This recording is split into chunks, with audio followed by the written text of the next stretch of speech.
کہ یہ اندھا منافق کہنے لگا کہ میرے کھیت سے آپ کو گزرنے کی اجازت نہیں۔ جناب رسول اللہ صلی اللہ تعالی علیہ وسلم کے صحابہ کو بڑا غصہ آیا۔ آپ نے صحابہ کہنے لگے یا رسول اللہ ہم اس کو قتل کرتے، اور دوڑے صحابہ اس کی طرف۔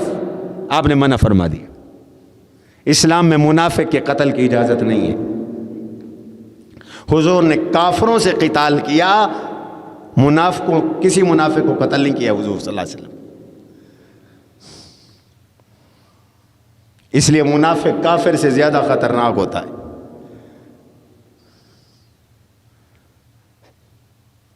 آپ نے فرمایا چھوڑو، یہ آنکھوں کا بھی اندھا ہے، یہ دل کا بھی اندھا ہے۔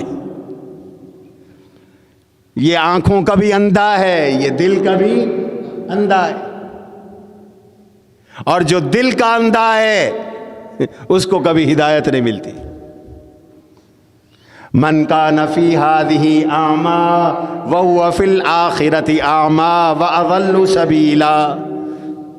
فرمایا جو دنیا میں اندھا ہے، دنیا میں اندھے سے مراد یہ نہیں ہے کہ جس کی نظر نہیں، جس کی بصارت نہیں، بصارت بھلے ہو، بصیرت جس میں نہیں ہے۔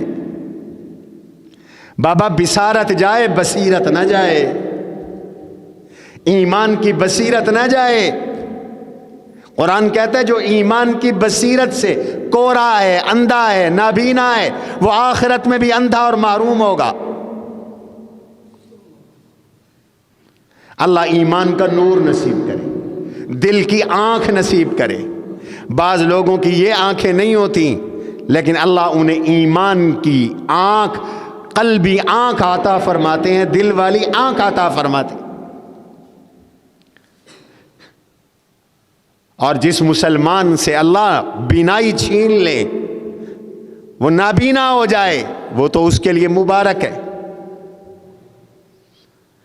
حدیث میں آتا ہے اللہ تعالیٰ فرماتے ہیں من سلبت عنہ کریمتہ،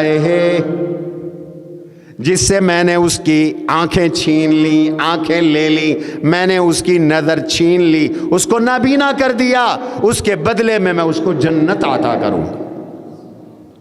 جو مسلمان تکلیف کی وجہ سے آنکھوں سے نابینے ہو جائیں تو اللہ اس کے بدلے انہیں جنت عطا فرماتے ہیں۔ دل بینا رہنا چاہیے۔ أسمو وأجتاز السماء جلالا فأزيد أسراب الغيوم